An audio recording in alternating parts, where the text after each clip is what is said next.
Додека траат политичките препукувања за можното реотворање на рудникот за антимон Крстов дол кај Крива Паланка, жителите кои живеат во непосредна близина на стариот рудник со внимание и со поделени ставови ја следат состојбата.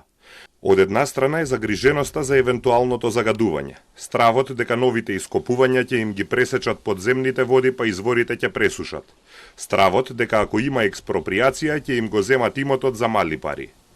Од друга страна е надежта дека отворањето на рудник ќе донесе нови работни места, економски развој, враќање на младите поради добрите плати во рударството и можен ќар ако се погоди да треба да се копа во нечiji имот.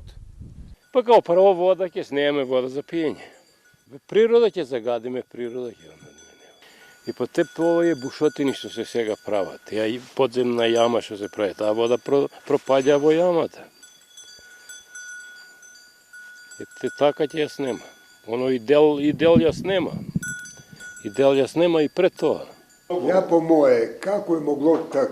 Па и так имало закон, и так имало институт за рударство, имало работиле, не затвориле. Експлоатација имало, јавовиште имало, не загадувало. Ја би да се отвори рудник. Убаво да се отвори, да се појача антимон скуп на берза, те некој дете ќе се запосли младото, ќе треба електричар, бравар, има од сите струки по некој работник да се запосли. Ием за општината ќе биде по-добро и свето.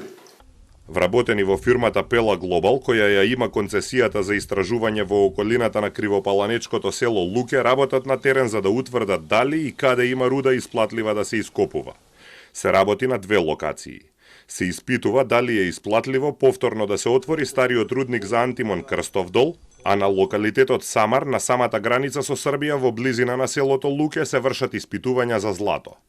Австралиската компанија Пела Глобал пред 2 недели потпиша договор со финансиската корпорација за меѓународен развој на американската влада со која обезбеди $5 милиони за истражување на проектот за антимон во Македонија. Премиерот Христијан Мицкоски најави дека рудникот ќе биде отворен и оти рудата ќе се носи на топење во Соединетите Американски држави. Опозицијскиот СДСМ се противи поради загриженост за животната средина и бара локален референдум за отворање на рудникот.